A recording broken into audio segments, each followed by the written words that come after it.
Nos vídeos anteriores, falamos sobre o momento de transição vivenciado por toda a humanidade, a irreversibilidade e a magnitude das mudanças já em curso, as causas da descrença social nas atuais instituições e sobre o advento do modus vivendi da sociedade do terceiro milênio.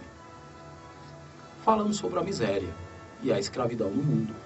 Analisamos as suas principais causas como sendo a trilogia corrupção, injustiça e violência, induzidas pelo individualismo, tudo acontecendo com a anuência dos governos oligárquicos e sob o comando internacional da coisa. Mostramos o cenário do embate ideológico entre os dois sistemas, Sococa e Mérito, com seus princípios e regras diametralmente opostos nos campos da ética, da política e da economia, e nele a deflagração e o estágio, já bastante avançado, do referido processo de mudanças. Processo de mudança este que tem os seus naturais defensores e adversários, destacando-se entre estes a coisa, que é a principal adversária das mudanças em curso, as quais vieram para atender aos anseios e clamores da sociedade, desejosas de uma vida mais digna e mais feliz. Neste vídeo, focaremos a coisa, o seu sonho de riqueza e poder, seu pretenso governo mundial e o programa do mal. Conheceremos seu modus operandi, as diversas formas de opressão, razão do inconformismo, tristeza, alegria e esperança suficientes para justificarem o grito das ruas. Estamos ouvindo, né? A transição sistêmica. A transição que ora se processa, sem a menor dúvida, consiste na passagem de um mundo de dificuldades e sofrimentos para um mundo mais feliz. Assim, mundo de dificuldade, baseado no individualismo, na oligarquia, na escassez de recursos, e a transição para um mundo de felicidade, ética, amor, demarquia, suficiência. Evidentemente que tem os adversários que vão ficar para trás, né? Mas depois eles virão. Essa transição coincide com a caducidade dos princípios que regem o sistema Sococa, ou seja, aquele socialista, comunista, capitalista, cuja consequência natural é a sua iminente e inevitável derrocada. Com o advento de um conjunto de novos princípios e regras de convivência social, o sistema do mérito, perfeitamente sintonizada com os anseios sociais e apto a enfrentar e vencer os imensos desafios da sociedade do terceiro milênio. Esse fenômeno, como já dissemos, não é inédito na história da humanidade. Ele faz parte de um ciclo evolutivo que decorre de uma lei natural, que é a lei do progresso. Vejamos a seguir. Nós temos o ciclo evolutivo dos sistemas.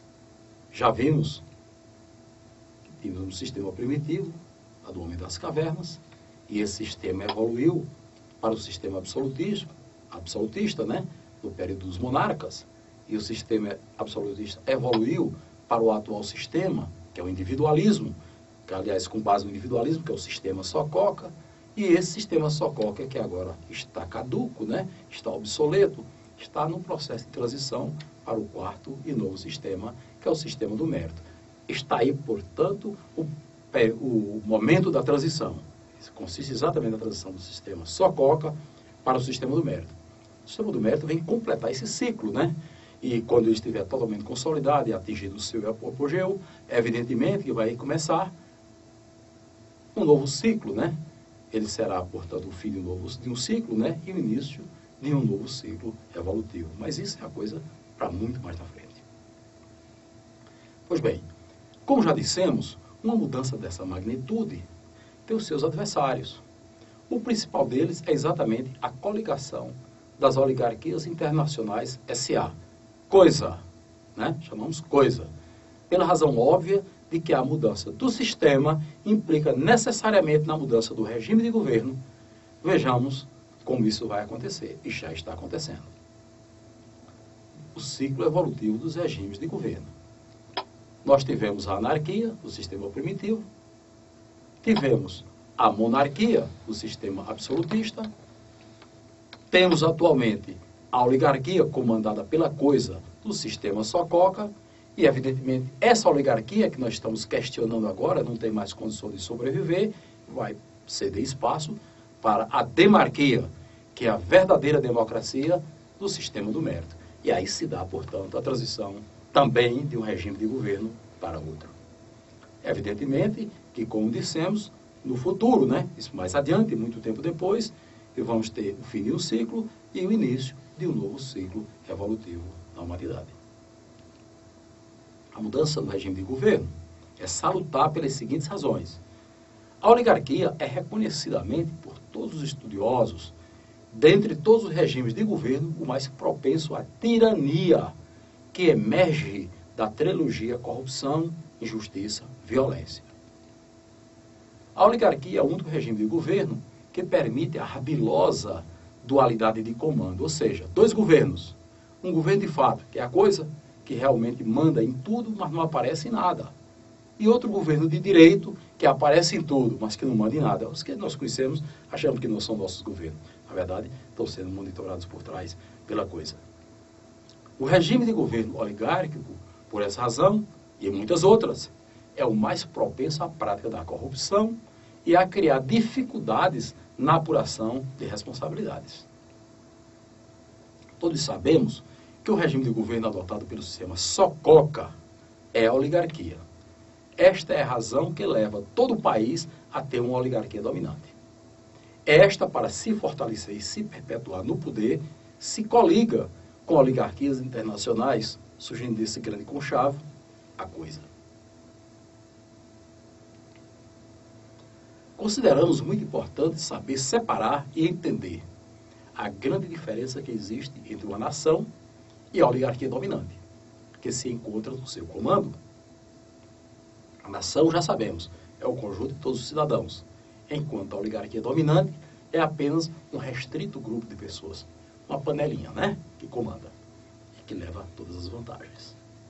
É verdade que as oligarquias chegam ao comando das nações eleitas pelo voto dos cidadãos.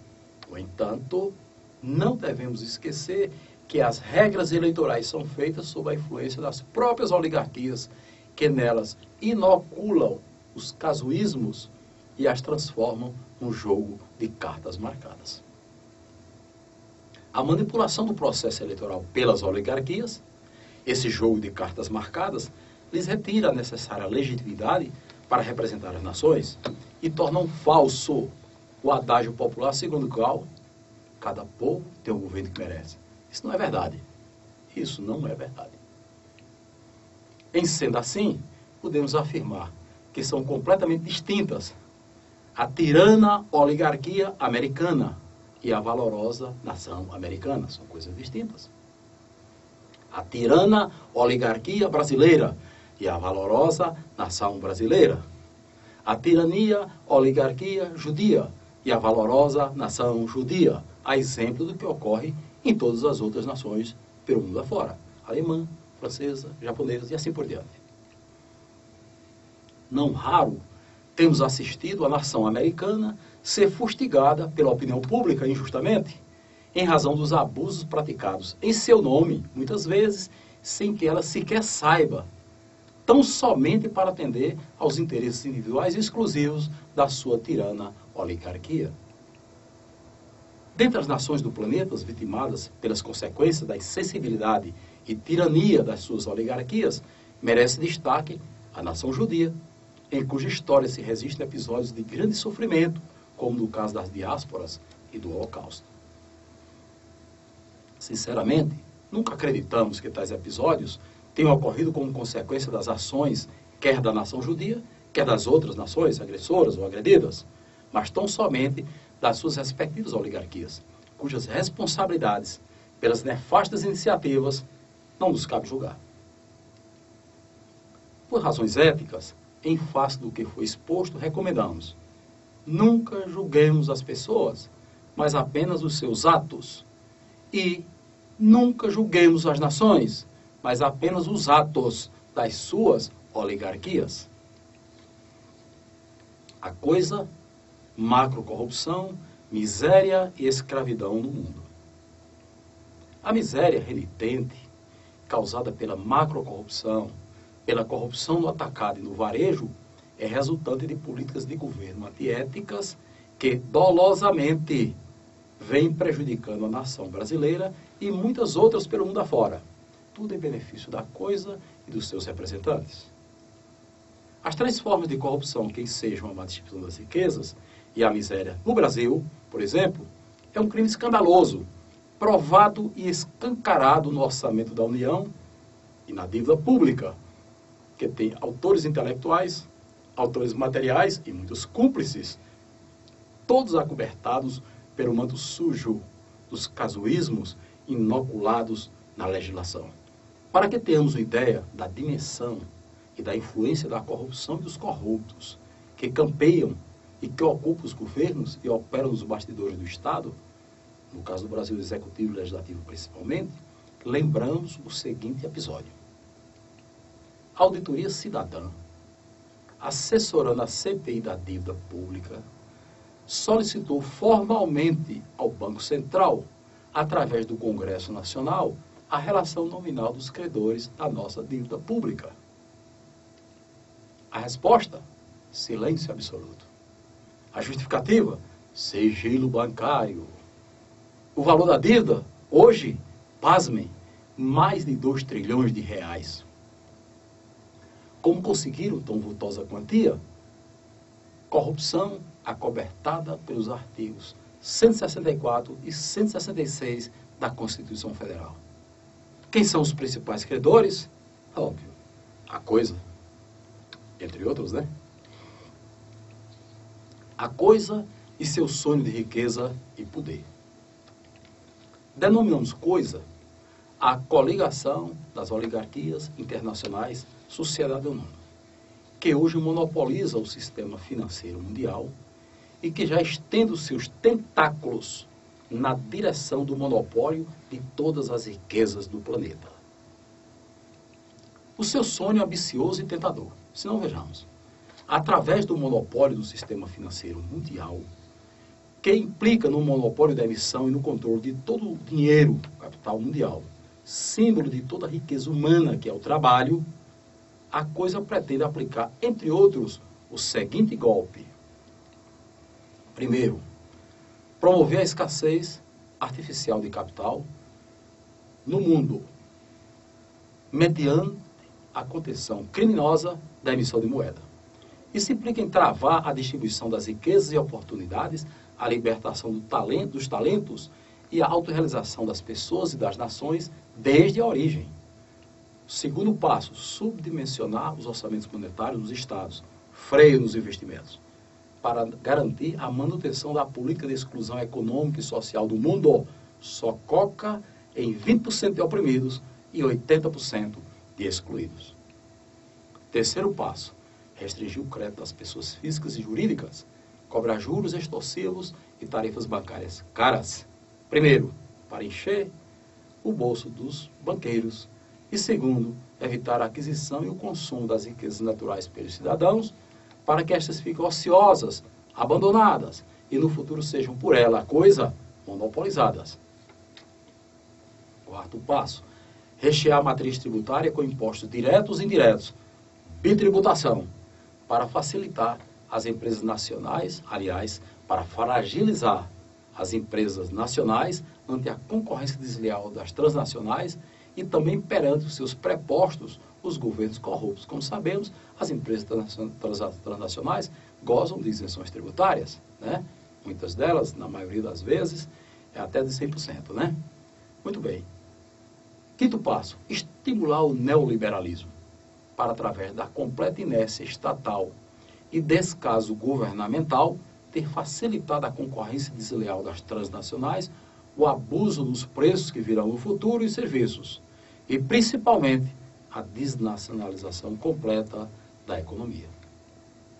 Sexto passo, priorizar nos orçamentos oficiais o pagamento dos juros da dívida pública. O orçamento da União nosso, 40%, 50% é dos banqueiros, o resto é da nação. Isso para beneficiar o sistema financeiro e manter o baixo nível dos serviços públicos em todas as áreas, notadamente nas de educação, saúde e segurança.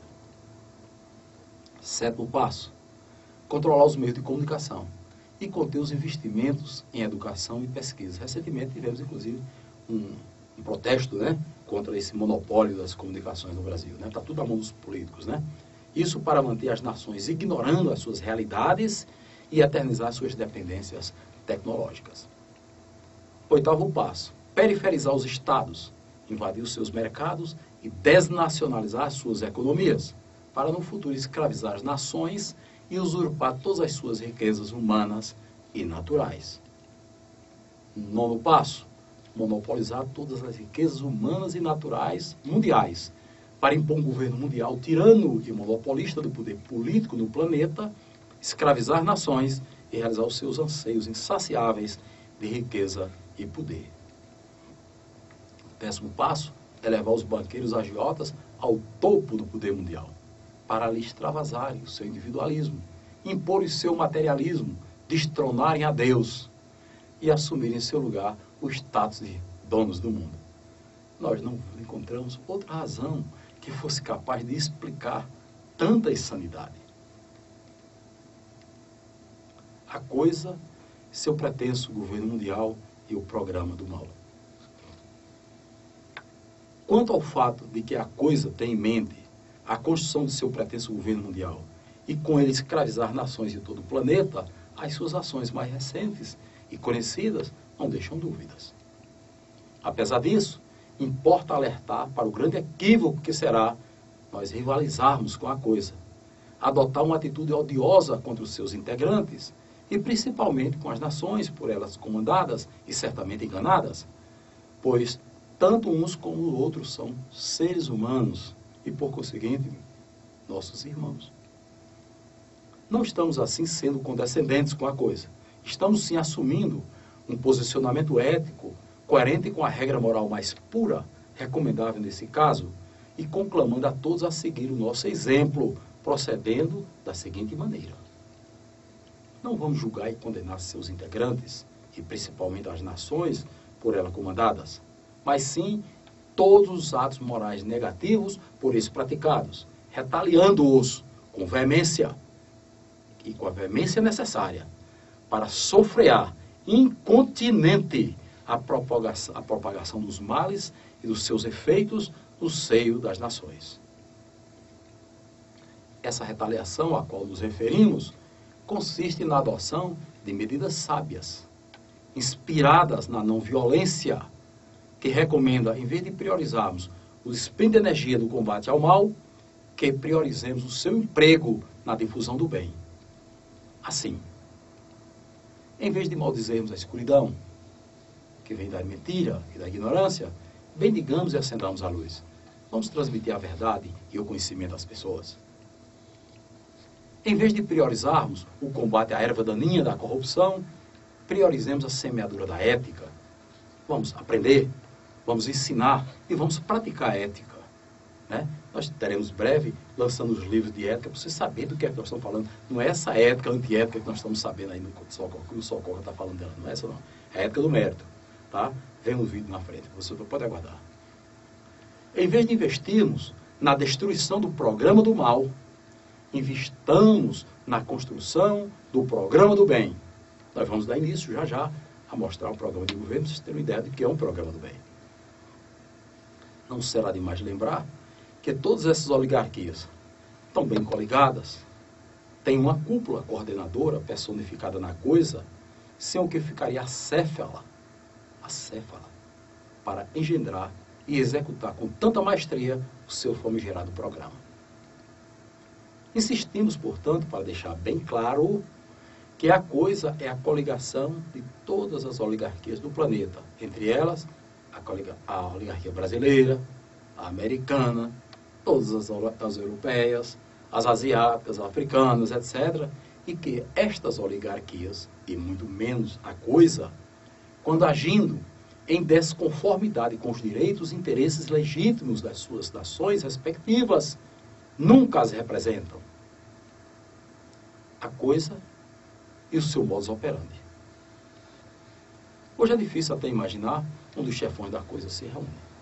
Se no palácio de Buckingham, se num desses aviões que deixam um rastro de fumaça pelos céus, se no subsolo do cemitério, ou quem sabe, um sítio numa casinha humilde e simples, localizada no arrabalde de uma pequena cidade do interior. Apesar disso, hoje sabemos a fonte do seu poderio, das suas riquezas, como elas são conquistadas, acumuladas e muito bem distribuídas entre os seus membros, bem como dos seus métodos e estratégias ilícitas para continuar acumulando cada vez mais riquezas e poder por todo o planeta. Nos vídeos em que tratamos da temática sobre sistemas, ali podemos perceber que a coisa adota uma estratégia política e ideológica, que é o sistema SOCOCA. Nós falamos sistema socialista, comunista, capitalista, né? Com a qual engana as nações para manter as suas oligarquias no comando dos estados. Vejamos. A estratégia política e ideológica da coisa, que é a coligação das oligarquias internacionais S.A. Ela se divide em três, né?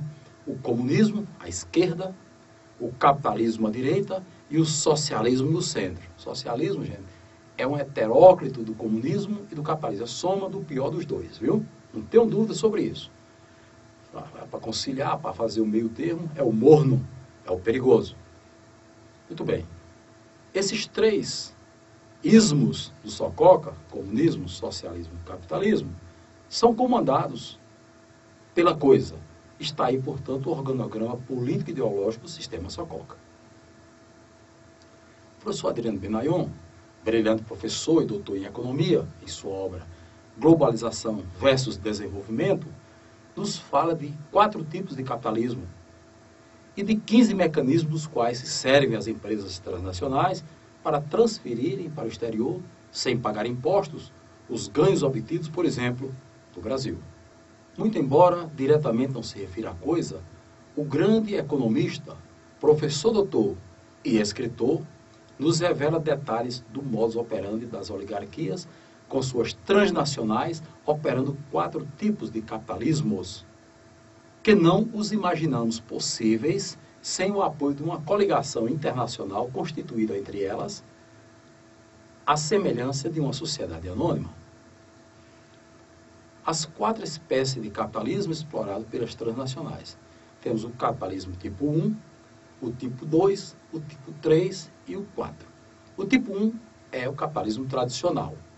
O tipo 2 é o capitalismo constituído pelas grandes empresas industriais e financeiras. O capitalismo tipo 3, tráficos ilícitos e semi-ilícitos. E o tipo 4, o capitalismo voltado para a especulação. Eu tinha dúvidas sobre o capitalismo 3, tráficos ilícitos, semi-ilícitos, drogas, essas coisas todas. Minha dúvida acabou-se. Porque recentemente eu vi um pronunciamento do Soros, né, George Soros, um grande investidor internacional muito conhecido no mundo inteiro, como um magnata dos investimentos, falando que realmente vai começar a investir nesse segmento. Eu fiquei assim, realmente, se eu tinha alguma dúvida, não tenho mais, de que realmente o professor Adriano Benayon está totalmente correto. Parabéns, professor Adriano. A coisa comanda esses 4 tipos de capitalismo. E você tem ali, portanto, o organograma econômico-financeiro do sistema SOCOCA, sob o comando da coligação das oligarquias internacionais, que é a coisa. O capitalismo tipo 1, que é o tradicional, conforme o professor Adriano Benayon, tem sua origem no século XVI e foi gestado por oligarcas burgueses, nobres, senhores da guerra e príncipes dos estados nacionais. A sua forma de acumulação se deu mediante a prática de pilhagens, ganhos comerciais e financeiros. O capitalismo do tipo 2, das grandes empresas industriais e financeiras, teve sua origem por volta do século XVIII, e a sua acumulação é obtida a partir dos lucros dos monopólios, oligopólios, finanças públicas, guerras e tráfico de influência dos governos. O capitalismo 3, também conforme o professor Adriano Benayon, tem seus meios de acumulação, as máfias, tráfico de drogas, armas e operações terroristas, exploração das toleradas, jogo e prostituição, e instituições, bancos e financeiras dedicadas à lavagem de dinheiro. O capitalismo do tipo 4 é mais devotado à especulação. Sua acumulação resulta de operações com ativos reais e financeiros, ações e outros títulos, né? Jogo de cartas marcadas, como manipulação de bolsa de ações, títulos, opções e mercadorias, e os derivativos, que são ganhos sem relação nenhuma com atividades produtivas. Ao contrário do que podemos imaginar, a coisa, apesar de forte, bem estruturada e cheia de artimanhas, não consegue disfarçar as suas fraquezas, as quais procura compensar com a sua política econômica de opressão e exclusão. Essa política estabelece como regra para o seu modelo econômico que apenas 20% dos seres humanos podem participar do banquete capitalista. E mesmo assim, na condição de oprimidos. Quanto aos 80% dos seres humanos restantes, estes são simplesmente excluídos, quando não esquecidos, entregues à própria sorte. Hoje, já não podemos mais falar em classes A, B, C, etc. Pois a política econômica da coisa restringiu a estratificação social a apenas duas classes, a dos oprimidos e a dos excluídos. Quanto a dos opressores, de tão restrita, sequer merece referência nas estatísticas oficiais. Vejamos a seguir. Os opressores, 0%. Governos, banqueiros, transnacionais. Oprimidos, 20%. E excluídos, o restante, você está aí, exatamente os 80%. Os efeitos da opressão incidem sempre sobre os orçamentos dos oprimidos, sendo esta a forma de lhes impingir o medo do sofrimento, do preconceito econômico e da miséria. São diversas as formas de opressão. Vejamos a seguir. Tipos e formas de opressão. Aqui nós temos uma família, esposo e esposa, que nós consideramos opressores familiares pela seguinte razão. Se o marido trabalha e a mulher não trabalha, o orçamento familiar é oprimido pela esposa. Se a esposa trabalha e o esposo não trabalha, o orçamento familiar é oprimido pelo esposo. Por essa razão, eles são opressores familiares. Muito bem. Temos também os opressores familiares, são os filhos, que no só coca não trabalham e, obviamente, se constituem opressores do orçamento familiar. Depois vem o opressor governo, com alta carga tributária, multas, juros, correção monetária, fiscalização arbitrária, serviços públicos de baixa qualidade. É a sua forma de opressão. Temos também o opressor transnacional, com aumentos diretos e indiretos de preços, monopólio, concorrência desleal, e dessa forma oprimindo também o orçamento familiar. Temos também o opressor sistema financeiro, com restrições de crédito, juros e tarifas bancárias caras, serviços péssimos, Serasa, SPC. E por fim, nós temos os excluídos, como os opressores finais. É o mendigo na rua, é o assaltante, é o que faz o sequestro relâmpago, é o flanelinha que precisamos ajudar porque tem uma pequena renda e tantas outras pessoas necessitadas de ajuda. São todos os opressores excluídos em torno de nós. Diante desse quadro de múltiplas opressões incidentes sobre o orçamento familiar, podemos concluir: a família, gente, precisa ser protegida para ser preservada e urgentemente. Quando conhecemos mais de perto a coisa, fomos acometidos de três sensações: uma de tristeza, uma de alegria e outra de esperança. A tristeza, por descobrir que em nosso mundo ainda habitam irmãos que se comprazem na ignorância, no individualismo e em usar tanta riqueza para tanta crueldade, sem a mínima sensibilidade em relação ao princípio moral do amor, que é a ética. Alegria, por saber que os nossos irmãos que compõem a alta cúpula da coisa não passam de 6 em todo o mundo e não mais que isso em cada país. Como age esse restrito grupo para conseguir tanto poder? Primeiro, maquiando com as suas riquezas as suas fraquezas, aplicando a regra da tirania. Por exemplo, cada um dos 6 membros da coisa, mediante recompensa e ameaça, tiraniza 6 dos seus serviçais e exige deles que façam o mesmo com mais 6. Inventando motivos falsos para justificarem as guerras que criam para usurparem as riquezas das nações. Terceiro, tornando seus serviçais, os mais individualistas e subservientes, em pessoas importantes, para que eles disseminem suas tiranias e insanidades pelo mundo afora. Assim, cada um dos 6 membros da coisa, mediante recompensas e ameaças, tiraniza 6 dos seus serviçais e exige deles que façam o mesmo com mais 6 e assim por diante.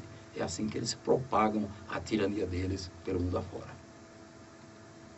Quarto, cooptando e corrompendo governos e políticos das nações mais poderosas para se apropriarem do sistema financeiro e usarem os seus exércitos para impor o domínio da coisa sobre as nações mais indefesas. Quinto, cooptando e corrompendo governos e políticos dos estados periferizados, impondo-lhes a filosofia neoliberal para, enfraquecendo-os, terem facilitado as suas ações de apropriação dos seus sistemas financeiros e de todas as suas riquezas humanas e naturais. É incrível e revoltante ver as oligarquias nacionais tiranizarem as suas próprias nações, enquanto as oligarquias mais poderosas, em conluio com a coisa, além de tiranizarem as suas próprias nações, embora desenvolvidas, ousam tiranizar muitas outras nações indefesas. Esperança de que todas as nações do planeta, em especial as mais poderosas e ricas, percebam essas artimanhas da coisa e, ao exigirem dos seus exércitos a manutenção da paz, o façam exigindo também que estes se mantenham dentro dos seus limites, ou seja, nas suas próprias fronteiras, para evitar o abuso ou a usurpação da soberania das outras nações.